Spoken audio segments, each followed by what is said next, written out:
the opening week of the season. Time for the established teams to lay down a marker for the rest, show that they are contenders, and the opportunity for the newcomers for what they can do and prove to everyone that they are no pushovers. This season, we have 3 newcomers to the league. Daily Prophet of the Washington Wailords, Saso of the tyrannical Tinkatons, and Wakeman of the Great Lakes Aces. One look at the 3 squads and you can already tell that these will be no pushovers. Steering vid here or here for a full breakdown of the squads. We also have 5 of the 8 playoff teams returning from Season 3, including reigning champions, the Alaskan Articuno, runners-up, the San Diego Dondozo, along with semi-finalists and almost unstoppable during the regular season, Get Knocked. This actually got me reminiscing a bit about how different this season is compared to Season 1. We did have the Showdown Wi-Fi split happen in Season 2, and the league has grown even further this season, allowing us to add a 3rd league, which is a mix of the 2. As it stands, the Wi-Fi League only has 3 coaches that were around for Season 1. Myself, BreloomBoi, and reigning champion Tommy. Evil Chairman Otter, winner of the first 2 seasons, is currently hiding from Tommy in the Skirmish League along with TCL. Space and Fluffo, as veteran Showdown players, are of course over in the SD League. And Ted, Mr. 500 draft leagues at a time, is still kicking around the Discord. But after 3 seasons, we've lost almost half of the OGs. Season 2 did see the Wi-Fi League evolve into what we've all come to know and love, with only Otter, TCL, Chris and Weens not sending link codes this season. Weens currently in Mon's rehab somewhere. We all wish him well on his recovery. So it's not all change all the time. I just thought it was interesting with how the league has grown and evolved in such a relatively short space of time to see who is still around from the inaugural season. Might have to look at a video on Season 1 prior to Season 5. Anyway, enough of my rambling and reminiscing about not so great old times. Let's get on with things. Heading into week 1, there were 2 matches I think everyone had their eye on. Alaskan Articuno versus the EGN, and Terra Dark Tyrants versus Bora Bora Lechonks. 4 of the 8 playoff teams from last season and 4 of the top ranked teams from our power rankings for this season colliding on opening weekend. Insane. How would Callous Sandstorm handle Tommy's spread hyper offense? Would Draco's illusory balance baffle Twim's supersonic size spam? Well, of course that's going to come way later in the video. I'm not giving you all that now. I'm going to start this week with a matchup between 2 of my favourite coaches. Ever present, ever consistent BreloomBoi versus Season 2's Coach of the Year, always entertaining Chow. Denali Dhelmise versus the East Austin Sceptiles. Now, do not under any circumstances let our rankings fool you. Just because these were 2 of the lower ranked teams doesn't mean they aren't good. Murkrow Typhlosion is a scary proposition for anyone, and the Sceptiles are just loaded with threats. With double Intimidate on Chal's side to keep the Dhelmise physical attackers in check, and so many psychic resists rendering Reuniclus kind of null and void, Typhlosion has to put in the work. Chomp could be a huge problem for BreloomBoi here. Positioning Rotom to miss either a Will-O-Wisp or Hydro Pump is going to be key, keeping that Typhlosion safe. And with Chal having no natural immunity to Spore, I think Breloom could put in some work too. This is going to be way closer than people think. The Dhelmise might be the more standard VGC team, but that squad of Chals is a collection of just very good Pokemon. Very interesting team selection by Chal here. We see 1, 2, 3, 4 Mons that don't want to take a Hydro Pump, 3 of which also don't want to deal with Breloom. We do see the Weird Deer, but the double Intimidate is there, and the Trick Room option is there. I am very glad to see the Hisuian Gudra. I think that's going to be crazy good into what the Dhelmise are bringing. For the Dhelmise, it's pretty much what I expected, to be honest. I don't think Reuniclus was going to be a particularly good bring. You do have the 2 special attackers in Rotom and Typhlosion, so it's going to be interesting to see how they position those 2 and who comes as backup to that core of Typhlosion, Murkrow, Rotom. I think you could slot either Hitmontop or Breloom in there. Hitmontop would be my choice, given the very physical attack nature of Cal's team. But let's see how this plays out. Game 1.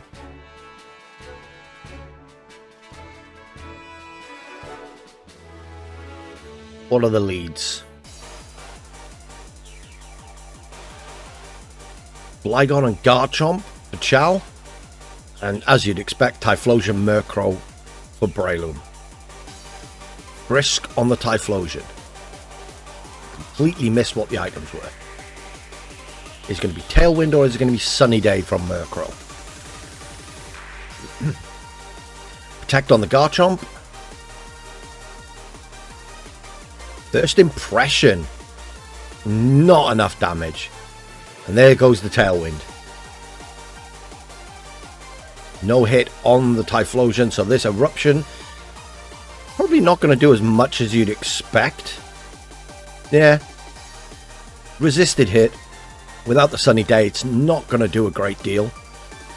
But it didn't get hit, so now you can Sunny Day Eruption. I'm Chal, I'm going for double Rock Slide here. There's the Sunny Day. Here's the Eruption. Flygon, go bye-bye.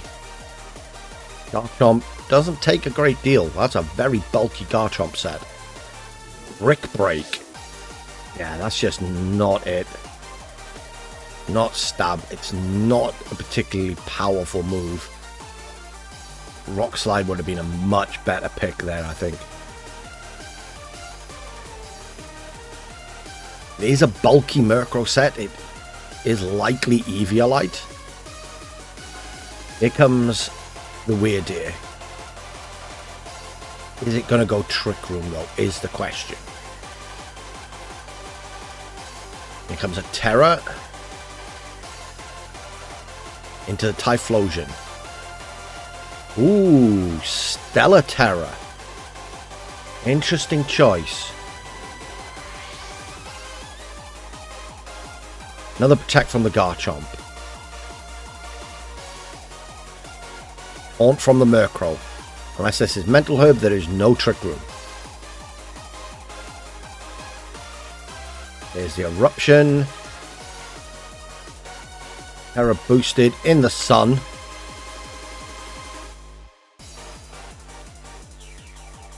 Bye-bye, Weird Ear. We don't get to find out if it was going for Trick Room.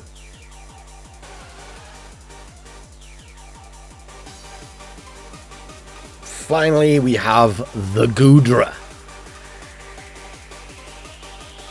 Terra from Chow. Into the Goodra. Berry.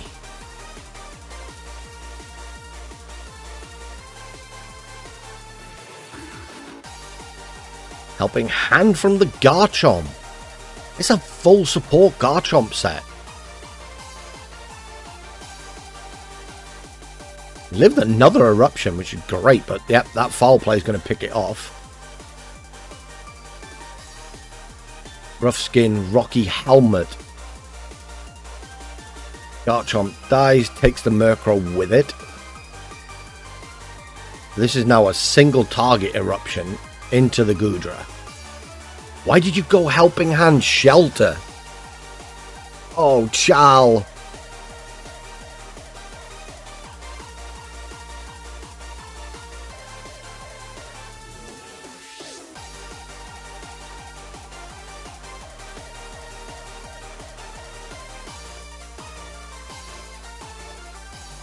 Eruption comes out. Bye, Goodra. This is the problem with that very singles-oriented Garchomp set. Garchomp in this match is one of your best offensive pieces. It's a Mon that can be made ridiculously fast and ridiculously hard-hitting. Be interested to see what adjustments Chow makes here.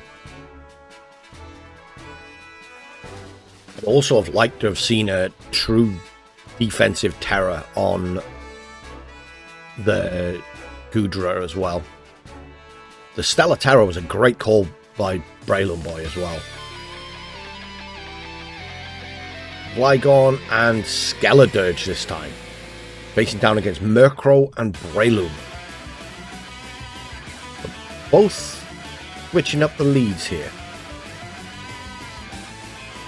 Murkrow switches out. No need for the Tailwind here, I guess. Silver Powder on Flygon and Throat Spray on the Skeledirge. And he did have the Tailwind on the Flygon. Great call by Chow. Torch Song into the Breloom. One hit KO and gets your Throat Spray boost. Phenomenal turn one. Absolutely phenomenal turn one from Chow. Fantastic adjustment. You have to Terra that Skeledirge now. Protect it from potential Shadow Ball. It is bulky, so a naturally very bulky Pokemon. But here comes that Terra. It is into the Skeledirge. It is Terra Fairy.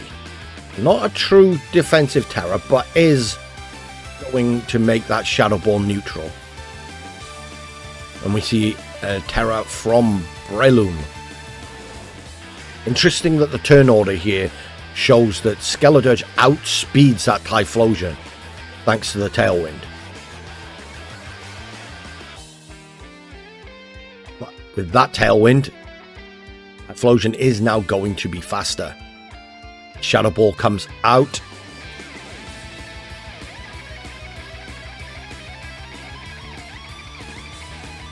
Easily tanked by Skeledirge. Flygon U-turns out.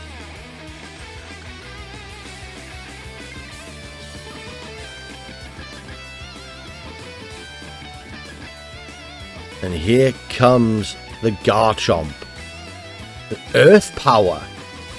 It's super effective because it's not changed its typing, but I was really surprised not to see a Shadow Ball come out there.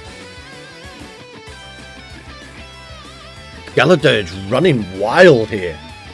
This is incredible. Helping hand from the Garchomp. Foul play from Murkrow. Some good chippy damage. And some good chippy damage in return. With a Hydro Pump. Oh!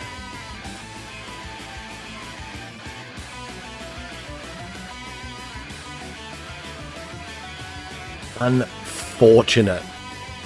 Back comes the Flygon though. You should see a first impression from Flygon into Murkrow. And what is the Garchomp going to do? A helping hand again. Helping hand first impression. Takes out the Murkrow, but I feel like the first impression on its own would have done that. Hydro Pump connects again. Oh, down goes Flygon. The comeback is on. Tailwind peters out for Chow. Here comes Goodra. Rotom versus the world. Protect on the Garchomp.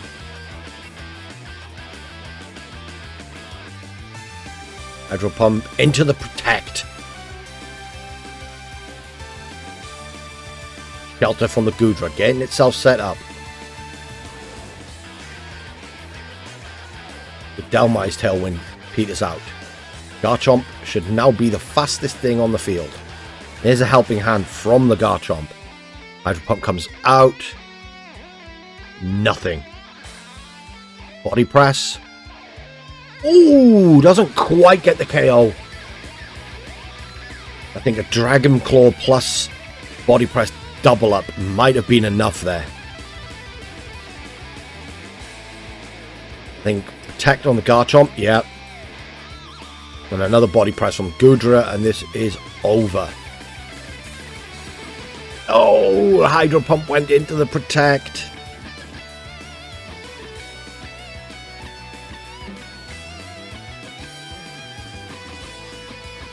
Goodra does indeed finish the job. We are all tied up. Still don't like that Garchomp set. Seeing my boy Chomp reduced the helping hand. Just, it doesn't feel right to me. Game 3 though, what adjustment is BreloomBoi now going to have to make? I think if I'm Chow, knowing Dirge can tank a lot of that, I'm leading Skeledirge plus Goodra. I'm getting that Goodra set up early. But I also feel like you may need to lead the Flygon to get that Tailwind up, to give you that speed advantage, and force BreloomBoi to match Tailwinds with you. But let's see. Game 3. It is the Flygon Skeledirge. And they do see the Murkrow Typhlosion this time.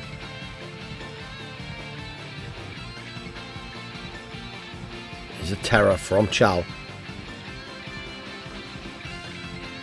Oh no, sorry, from BreloomBoi. Once again, the Stella on the Typhlosion. Committed to this Pokemon. And we do see the Terra from Chow.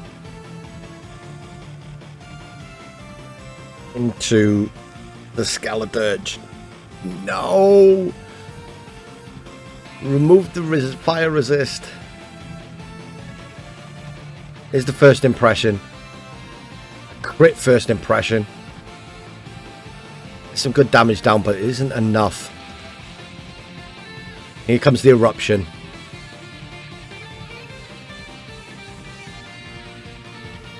That almost one-shots the Skeledirge. Alluring Voice.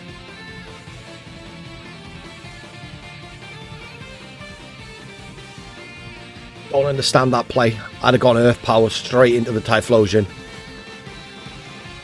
You've stopped the sun going up, but that Typhlosion is now going to just run riot. You can't match speed with it. Fortunate. That was a resisted hit on Skeledirge, then into the Typhlosion. Chal probably wins this match, because that Murkrow isn't a threat. If you've got rid of the Typhlosion, then Sunny Day doesn't matter. Skeledirge switches out, losing the Throat Spray boost. In comes Garchomp, who's probably not going to take this eruption very well. Oh, it does, actually. Flygon goes down, though. And the Spore now goes into the Garchomp.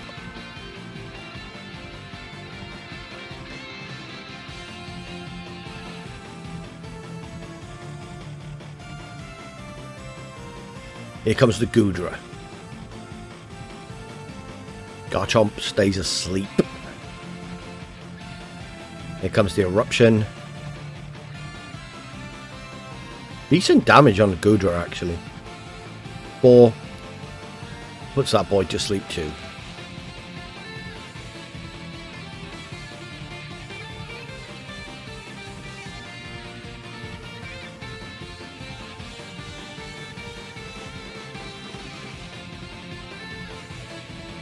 Garchomp wakes up. Protect.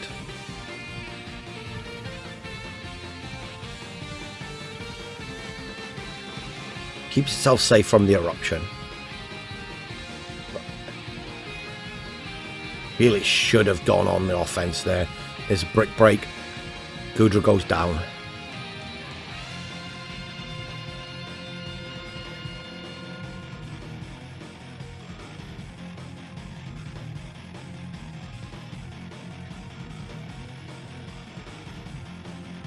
And goes the helping hand, but Skeledirge isn't going to live long enough to do anything with it. Heat Wave comes out, double connects. Skeledirge goes down.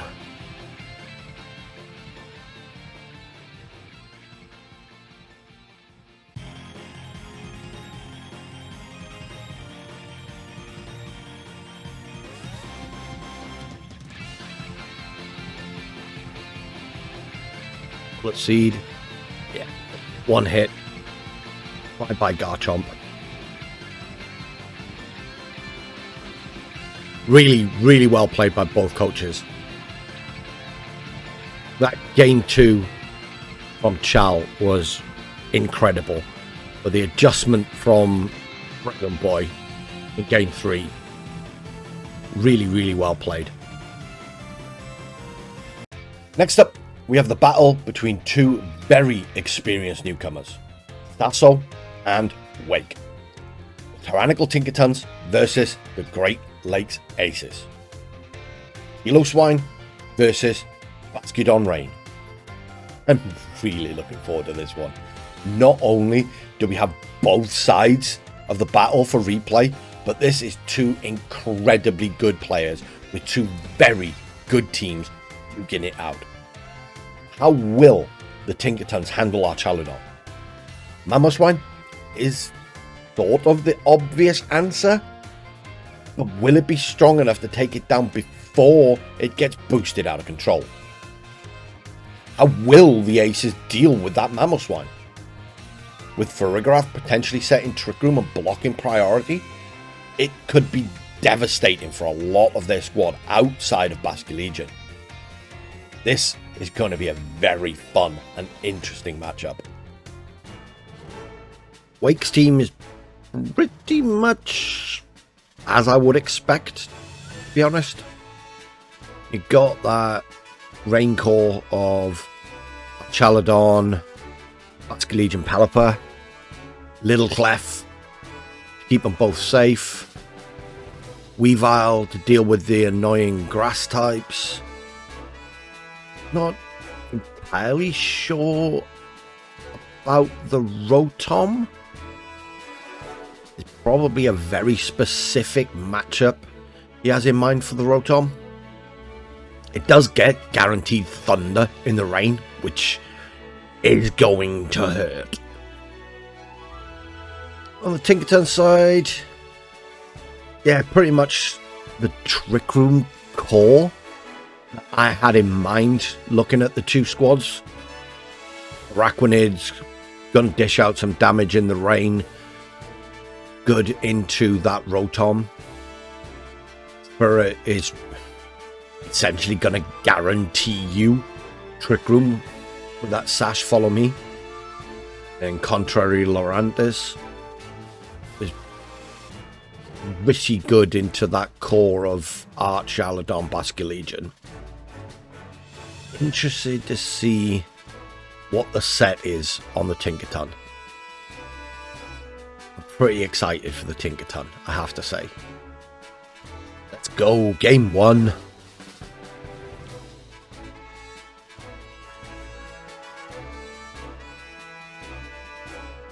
What are the leads? Rotom Basculegion. Rigorath Furret. Scarf Rotom. Banded Basculegion. Here's the Follow Me.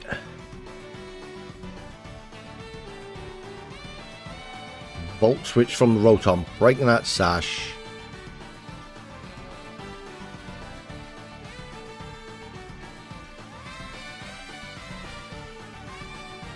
In comes our Chaludon. And the Wave Crash picks up the Furret, but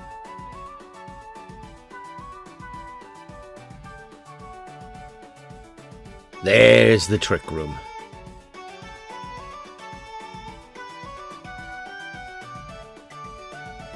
Out comes the Lurantis. Legion switches out. In comes a Pelipper. That's probably going to be an Electro Shot from that Archaludon. Knockoff removes the Assault Vest, but does give it a stamina boost. Thunderbolt takes the Pelipper down to Sash.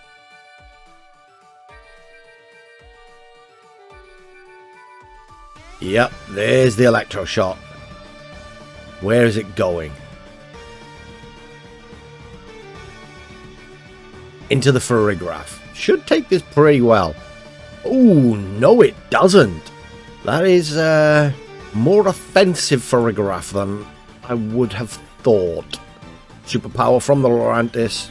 Doesn't do much right now. But there's the attack boost and the defense boost. Thunderbolt finishes off the Pelipper.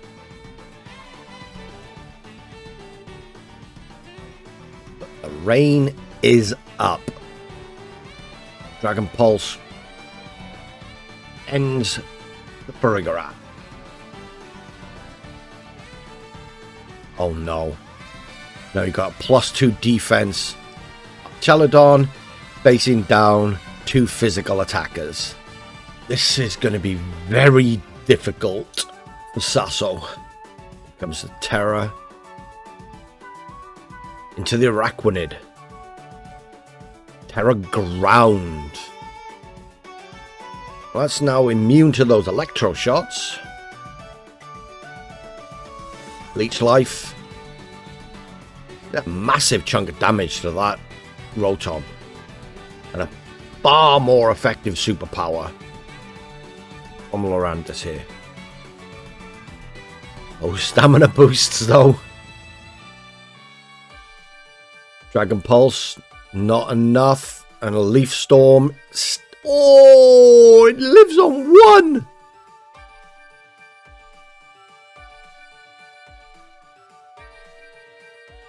That's the risk with that Ground Terror. Rotom switches out. What is coming in? The Basculegion.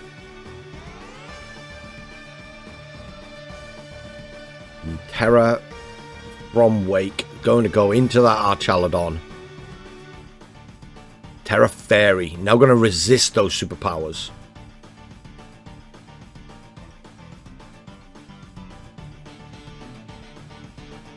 Terra Blast. It has removed its ground weakness. Yeah. It's doing nothing except giving it another stamina boost. Poison Jab. Resisted by that Basculegion. Dragon Pulse. Finishes off the Lorantis. 1 HP in a dream. And Trick Room now over. Oh, Water Absorb. Flash Cannon though. Finishes off. Interesting that it's Water Absorb, not Water Bubble.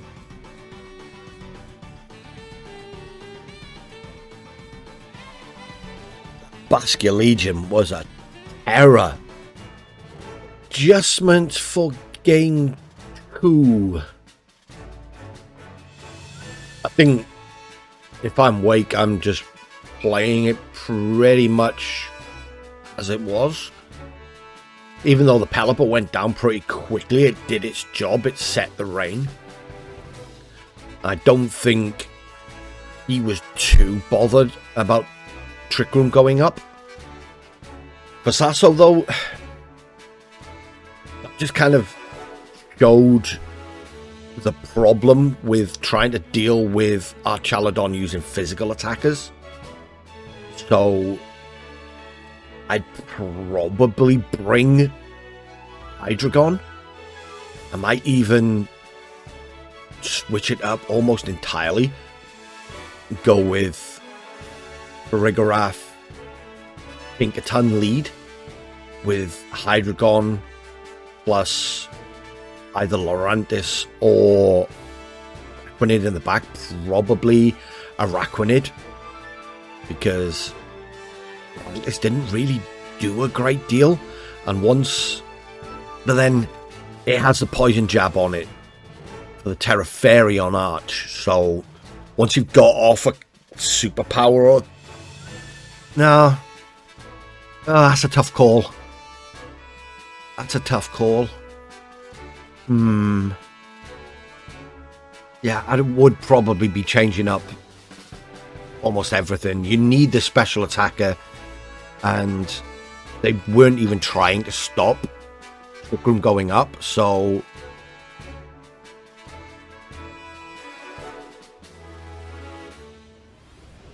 let's find out. Farigiraf again. Weavile Archaludon this time.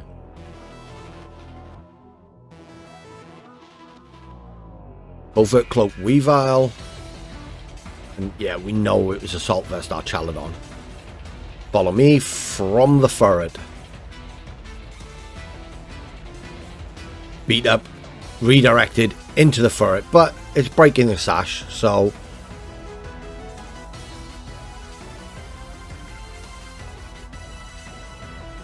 and there's the body press that would have been massively boosted, and it leaves the Furret on the field.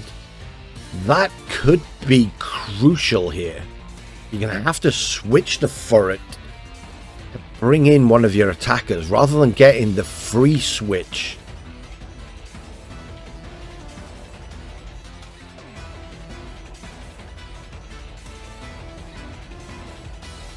Have the Terra into the Farigiraf. Terra fighting.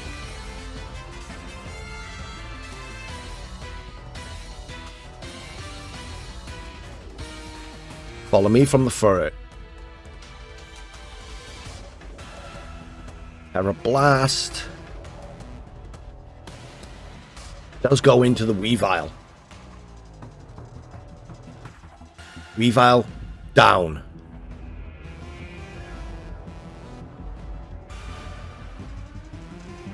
Back comes Archaludon.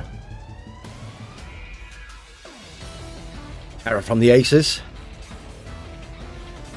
Into Archaludon again. Here comes that Fairy Hat.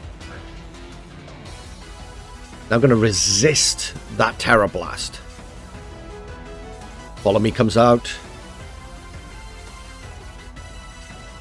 Thunderbolt, though, into the Pelipper. Down to Sash. Electro Shot.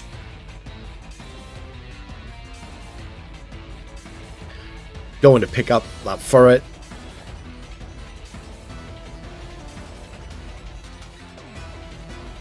Now, what is the Pelipper doing? Is it going to be a Hurricane into the Farigiraf? It is. That is bye-bye long neck.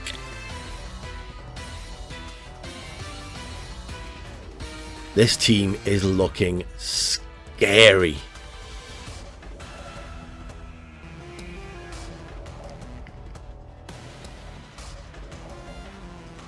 We do see the Hydreigon switch up, but with Terra down, +1 Dragon Pulse is really going to hurt. Poison Jab does some respectable damage considering there's no boosts on that Lurantis. Dragon Pulse though. Ooh, that's AV as hell. Hurricane. No chance the Lurantis survives that. Now, get some chip down on the Archaludon. That was a crit, wow. That AV Archaludon's a nightmare.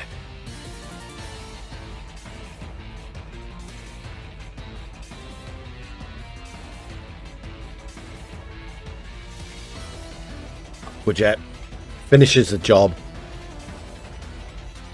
Great Lakes Aces pick up a 2-0 victory in week 1. That is setting down a marker and a half. Before we get to the featured matchup, we do have one non-replay result to go over. That's the Albuquerque Appletun took on the Washington Wailords. Two incredibly solid, well put together teams. On one side, you have Rillaboom, Talonflame, Dragonite, 3 staples of VGC 2024. On the other, you have a great Trick Room mode with Sinistcha, Snorlax, Dachsbun, Magmortar. However, the stars of this show were none of those. In an incredibly close set that the 2-0 scoreline would not suggest. Choice banned. Yes, you did hear that right. Choice banned Greninja, Stellar, Terra, Gengar picked up 2 and 3 KOs respectively as the Wailords pushed the Appletuns all the way.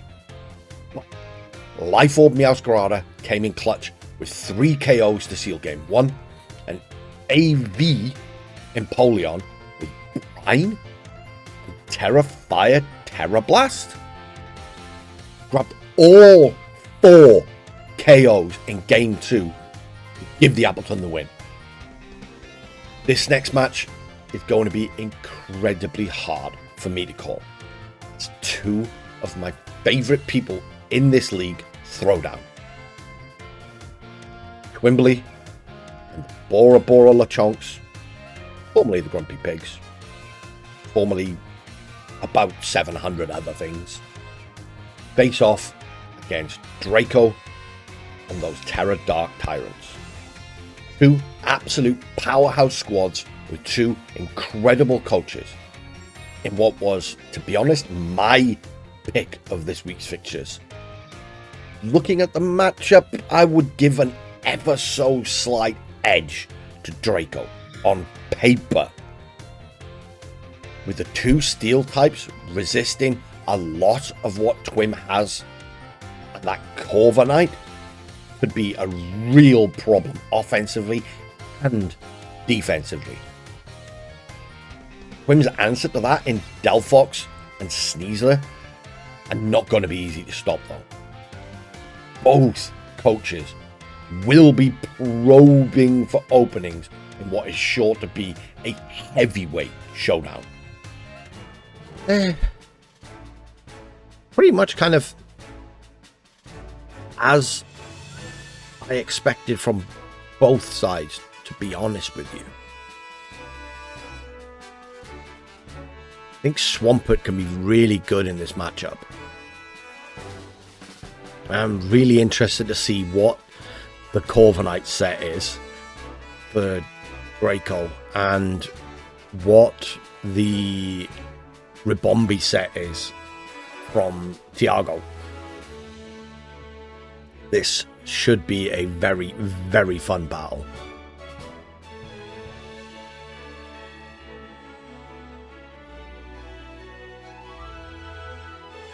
Ooh, did Twim time out there? Be interested to find out.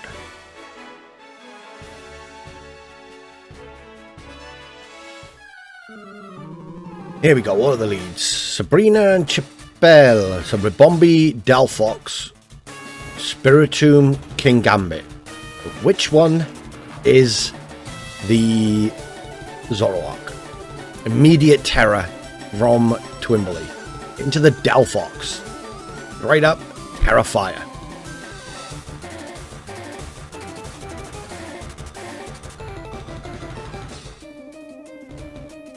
Older guys, that's the that's the Zoroark, and it almost KOs the Delphox.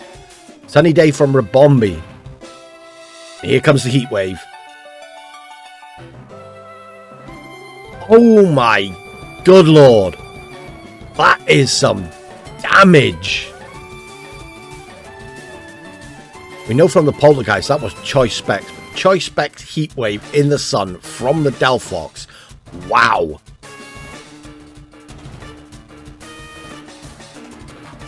Here comes the Corviknight. And the real Kingambit. Oh, it's a Supreme Overlord Kingambit.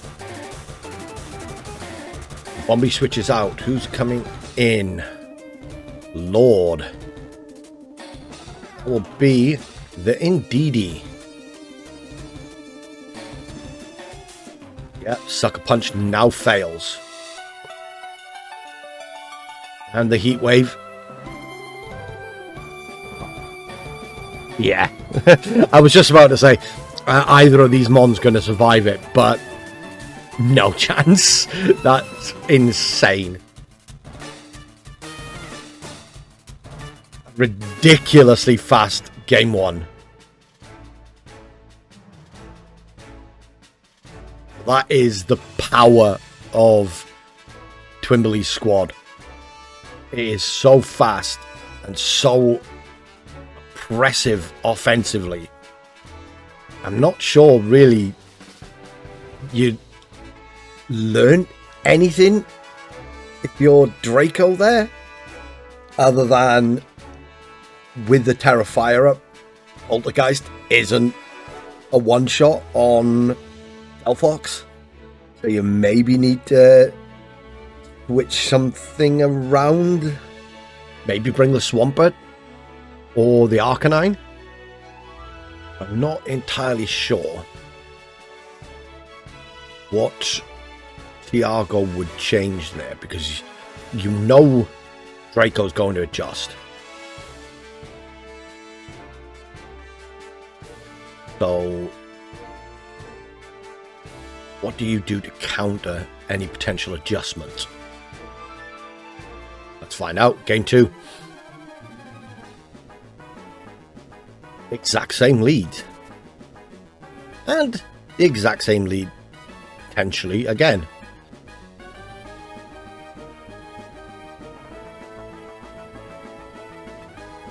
Terror this time from Draco.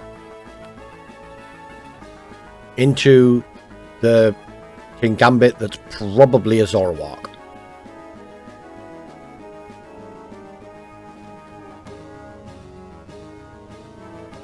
Terror from Tiago. Into the Delphox.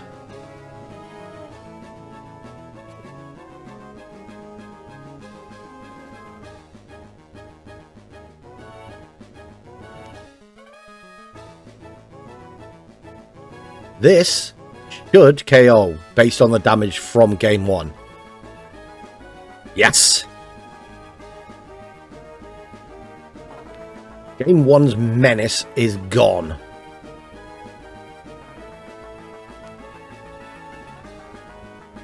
Sunny Day still comes out from the Rebombi.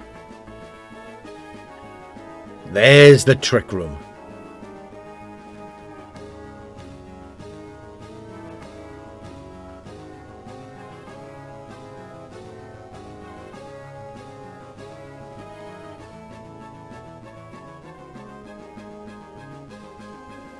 Here comes Indeedee.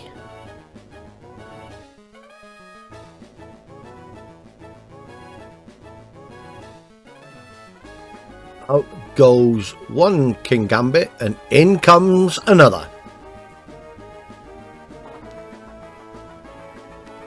Snarl. Ooh, that does a surprising amount of damage. That Indeedee. Moonblast. Ooh. And the Trick Room gets reversed.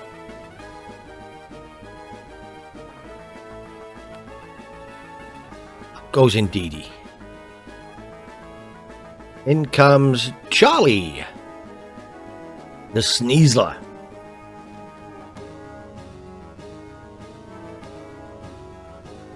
Psychic Seed boosts the special defense. Moonblast comes out, stops any more potential Trick Room shenanigans.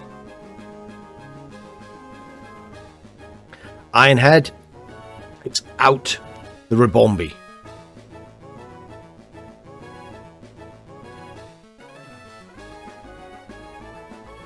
Back comes Indeedee. Now we get the Corviknight. Post combat into the Corviknight. Ooh, that's a good chunk of damage. Expanding force from the Indeedee. Doesn't affect the King Gambit. Doesn't pick up the KO on the Corv. Bravebird Recoil is going to take itself out, but takes the Sneasler down with it.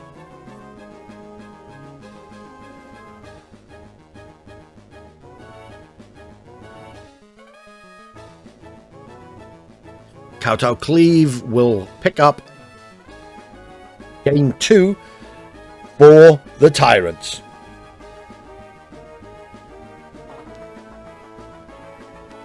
On to game 3.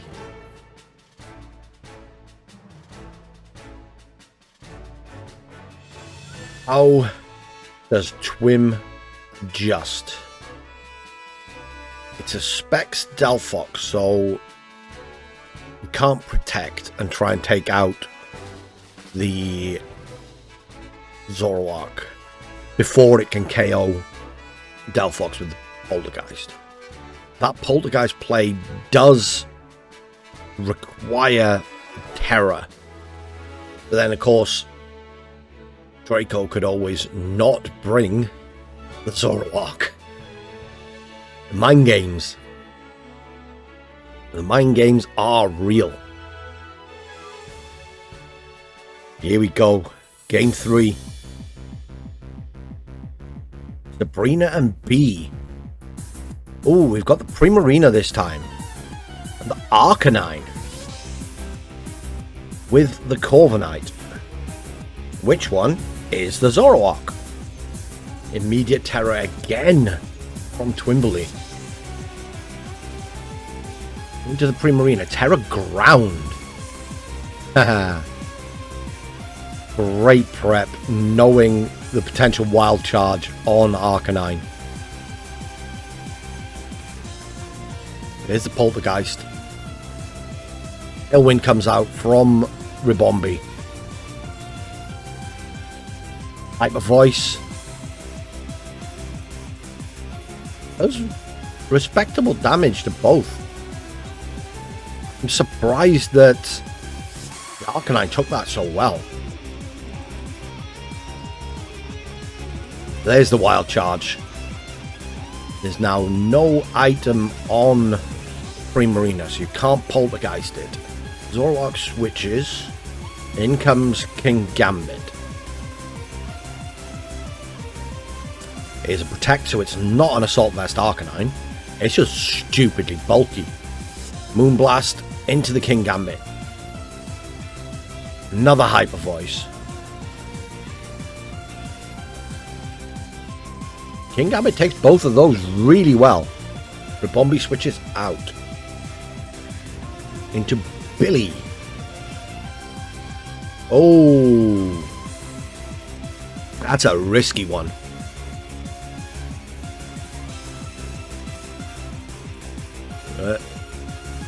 Back comes the Corviknight that is probably a Zoroark. Was such a risky play bringing Decidueye out there in front of the Arcanine.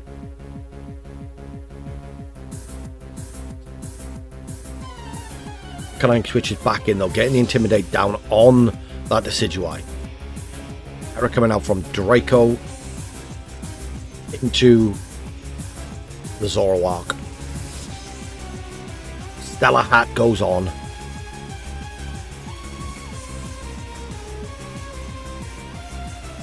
It is the fastest thing there. Razor Claw Decidueye. Oh, it lives! Triple Arrows comes out.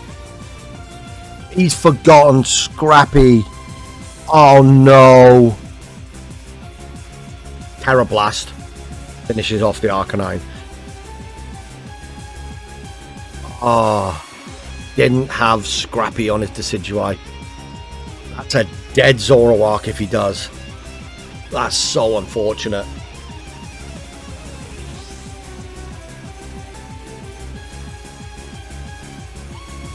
Primarina protects. There's the Poltergeist again. Oh, it misses. Leaf Blade does finish off. Balanced out, I think, there.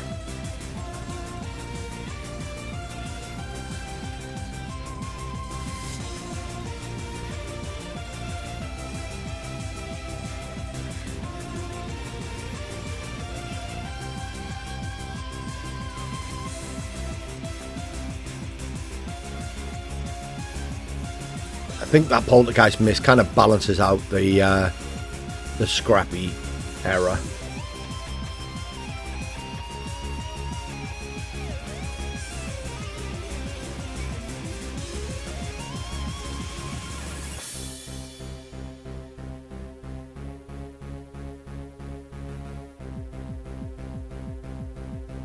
Like a punch finishes off Decidueye.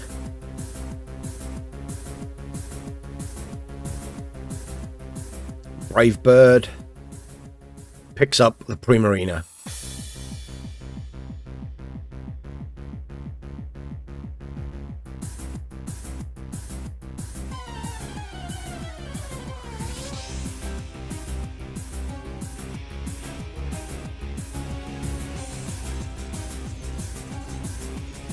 Sabrina and Jabel. Nothing to protect it from the Sucker Punch though. Yeah.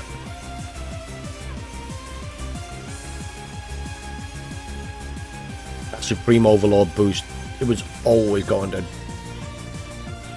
lose there. Dash. Yeah.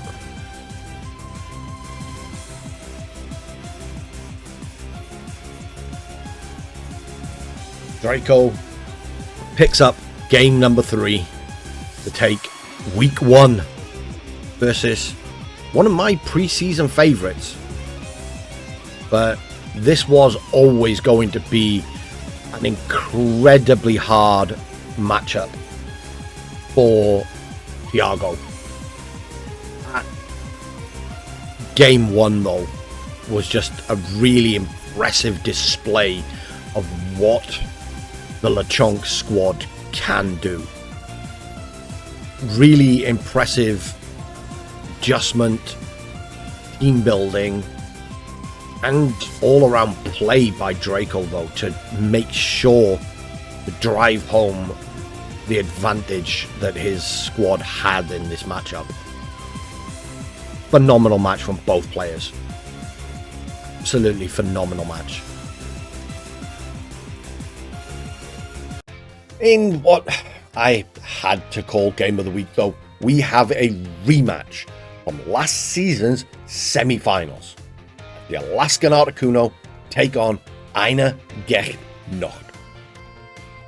Reigning champion Tommy would have been looking for a fast start to his title defense, but drawing the almost undefeated top seeds of last season's regular season will have definitely scuppered those plans. Guitar Excadrill versus Golden Goat Grimmsnarl. Two ridiculous, bulky offense teams slugging it out. It might be week one, but this result could have huge implications on the table come the end of the season. Tommy, a notorious slow starter, will want to finally break that curse with a win. And Kala will be looking for revenge for last season's title run being ended abruptly. Finally, the game everyone's been waiting for. Actual champion versus uncrowned champion. Tommy versus Kala. Zoroark is here. Goldengo is here. Salamence is here. Blastoise as well. Kala. The only surprise to me really is that Squawkabilly. Other than that, it's as I was expecting, really. Interested to see what they do with that Comfey. That could be an absolute nightmare for Tommy's team to deal with.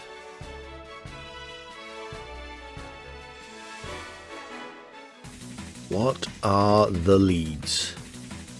Excadrill, Squawkabilly. Salamence, Cinderace. Okay. Air Balloon, Cinderace. I like it.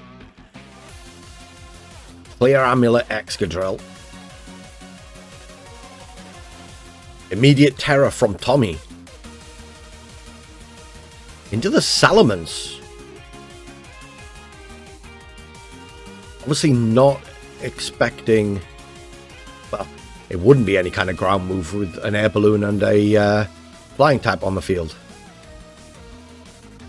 And also from Kala. Both of them going Terra Water.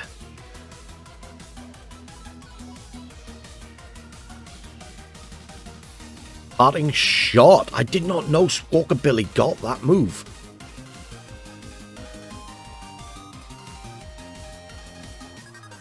That's got to be Scarf too. Ready to outspeed the Cinderace. In comes the Tyranitar. Goes the Sand. Excadrill now stupid fast. Cinderace dodges the Rock Slide. Gets off a coaching. That Salamence is going to be evil to deal with now.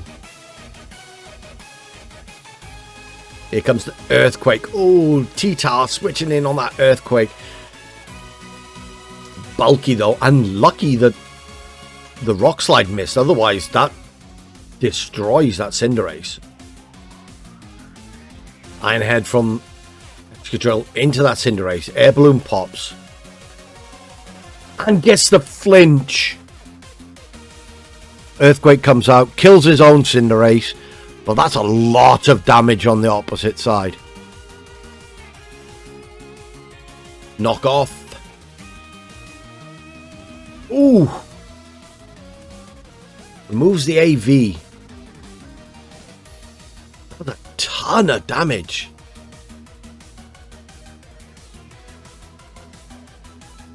T-Tar switches out. Back comes the Squawkabilly.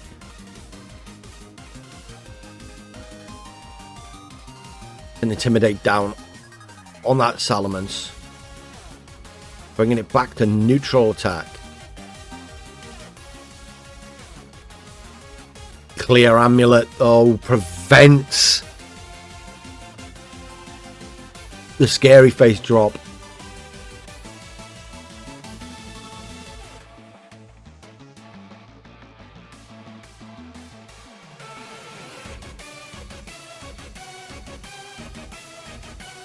Salamence departs. In comes the Blastoise. One water type for another. Reflect goes up. Ironhead from Excadrill picks up the Grimmsnarl.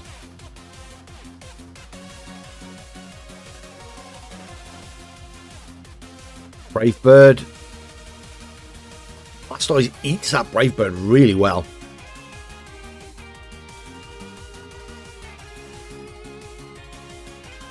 Back comes the Salamence. This is going to be a very close battle.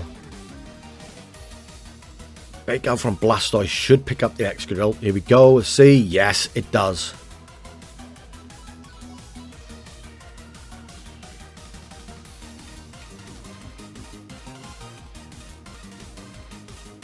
Brave Bird into the Salamence. That is a very, very scarfed Squawkabilly, I do believe.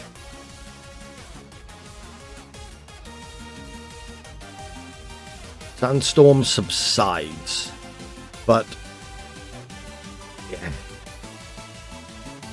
don't think there's much Tommy can do here. Draining Kiss, rocks the Citrus Berry, Brave Bird. Still eating those Brave Birds really well. Liquidation. Oh, that's a big chunk of damage.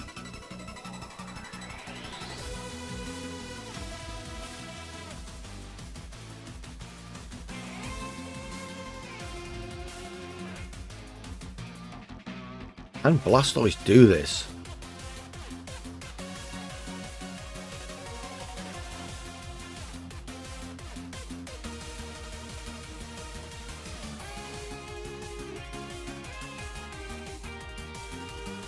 Squawkabilly switches out. Back comes the T-Tar. Sandstorm will return. Draining Kiss. Shell Smash. Now that's a bit of a risk. Lowering your defenses to get those attack buffs and the speed buff, with a priority Draining Kiss on the other side.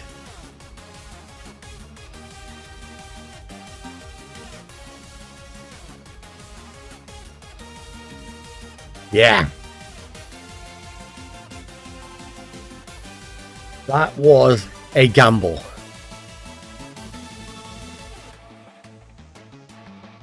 I think forgetting the Clear Amulet is what's cost Tommy in this first game. I think if he'd got Light Screen up as well as the Reflect, this end game might be a little bit closer.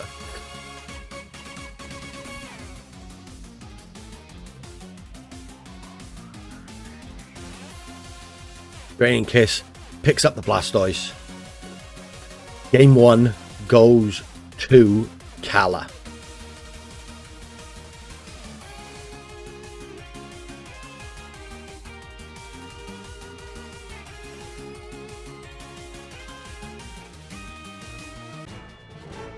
What changes do we think need to be made?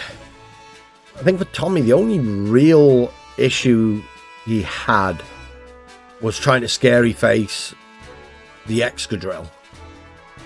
So, before he brought, other than the Blastoise, were probably the right 4. I was surprised no Golden Go, but Golden Go isn't amazing in this matchup. Kala, again, I think what they brought game 1 was potentially the right 4. Comfy was annoying as hell. Squawkabilly, I was surprised how good that Scarf Squawkabilly was. The only one that didn't really do much was T-Tar, but it set the Sandstorm for Excadrill. So it did its job, really. Let's see. Game 2.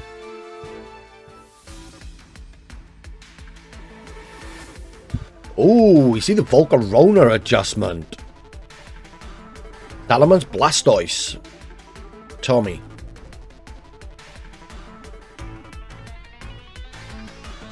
Oh. Intimidate down on both. And right back at you. Salamence switches out. In comes another. Oh no, the first Blastoise was a Zoroark.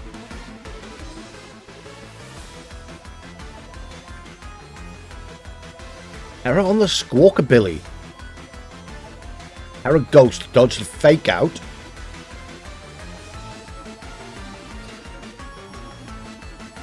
Protect on the Volcarona. Final Gambit.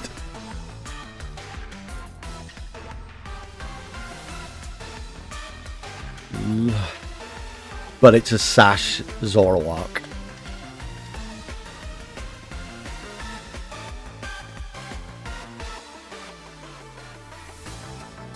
Final Gambit Scarf Squawkabilly. I love it.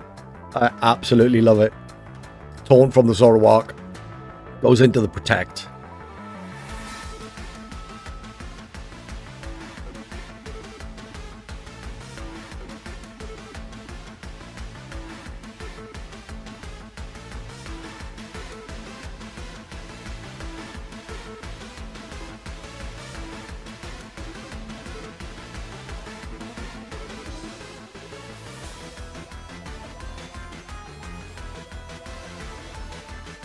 Comfy hits the field. If you Kala, you know the taunt is coming, so yeah, the Volcarona switches out. In comes Thwacky.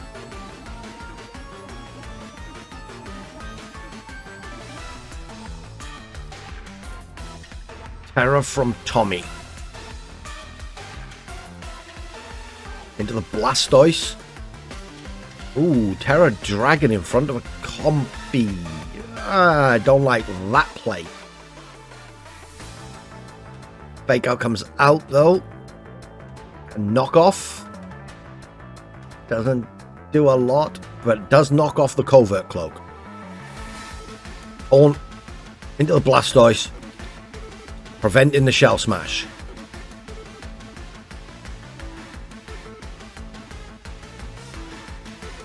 Warlock switches out.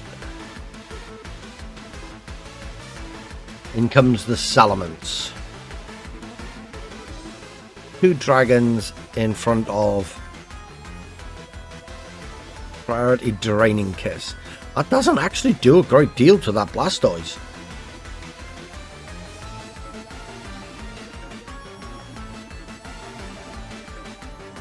Knockoff gets rid of Salamance's Assault Vest. Liquidation. Does a good chunk to the Comfy.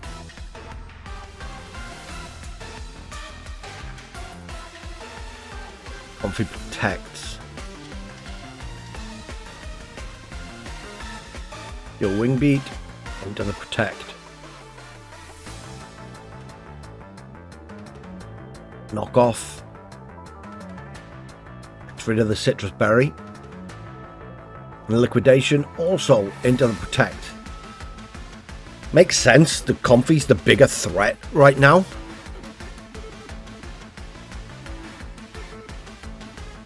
Thwacky switches back out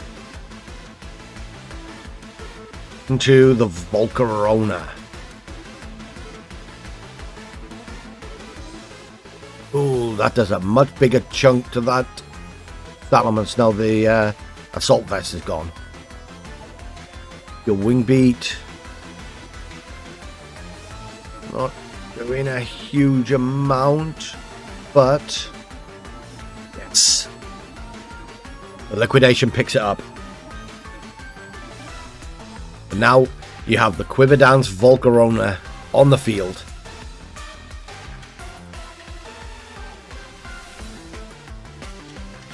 Thwacky returns with the fake out support. Blastoise protects. Where's the fake out going? Oh, no fake out. Rock slide. Completely delete. Ah, it's a crit. Oh, that's unfortunate.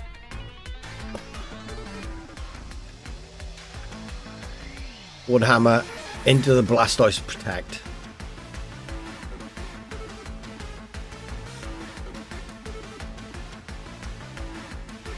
Thwacky versus the world.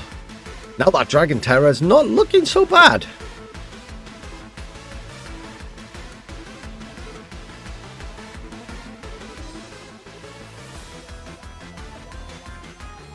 Dual wing beat. And they easily pick up the Thwacky. Another crit to boot. Ah. I'm not sure how much that rock slide crit mattered, but I'm pretty sure it did. But on we go to a game 3.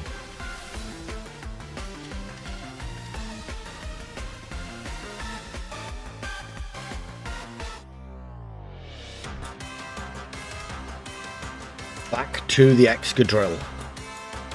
And we see the Goldengo this time. Which one is the Zoroark? You have to Terra the Goldengo here. Absolutely have to Terra the Goldengo. The trouble with it in this matchup, it is very good offensively, but defensively, it's a Terra Hog. There we go. Goldengo is now a dragon. Immediate Terror from Kala as well. To the Excadrill. Now a water type. Knock off. Ridiculous damage. And gets rid of the Clear Amulet. Shadow Ball. Picks up the Excadrill. So we know that the Blastoise is a Zoroark. U-turn. Decent chunk of damage to the Goldengo. Importantly, gets the Thwacky off the field.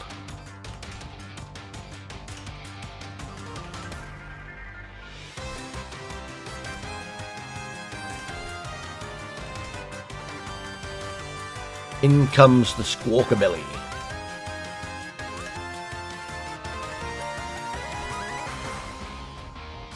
Goldengo no longer a ghost type, and be final gambited. Back comes the Thwacky again.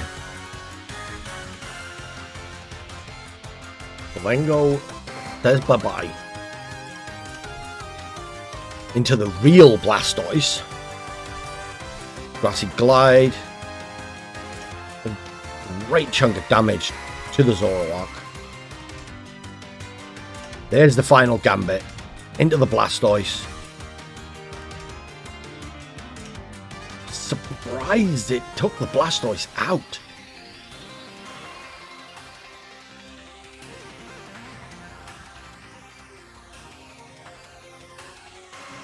Knockoff removes the choice ban from the Thwacky.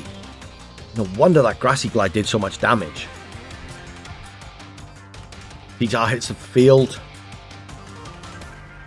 Swiftly followed by Salamence. Intimidate down on both the special attackers. And Sandstorm. Attack from Zoroark. The Wing Beat. Yep. Will pick up the Thwacky.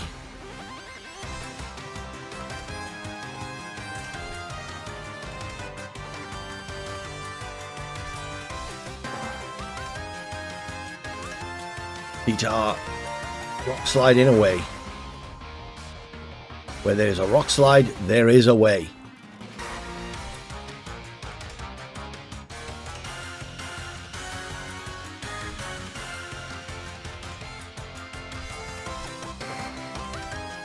Rain Dance Zoroark. Oh god. Earthquake comes out. Doesn't really do much to that T-Tar.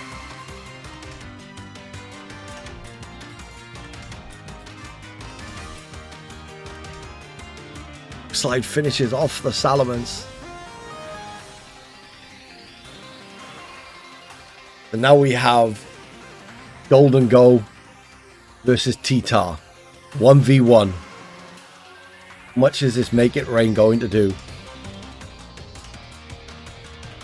No longer has the special defense boost from the sand. Let's find out.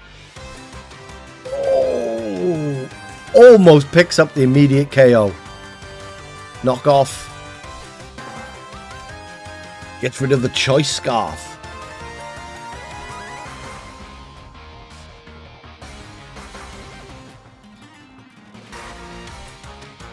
That Golden Go is still faster.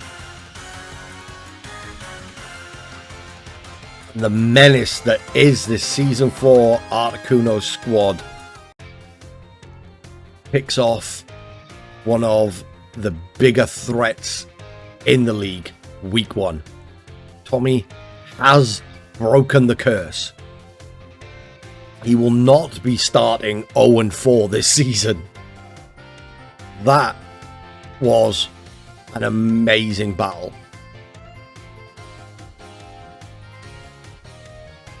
Those first 2 games were so incredible. In fact, all 3 games were incredibly close. The Rain Dance on Zoroark was just chef's kiss. Perfectly timed. Saving the Golden Go to 1v1 the T-Tar was a great call. The Rock Slide crit game 2. I mean, Volcarona is 4 times weak to rock, but it wasn't a stab move, so it's hard to say whether it was going to pick up the KO without the crit. But what was that Volcarona going to do? That turn probably set up a Quiver Dance. What does it do from there?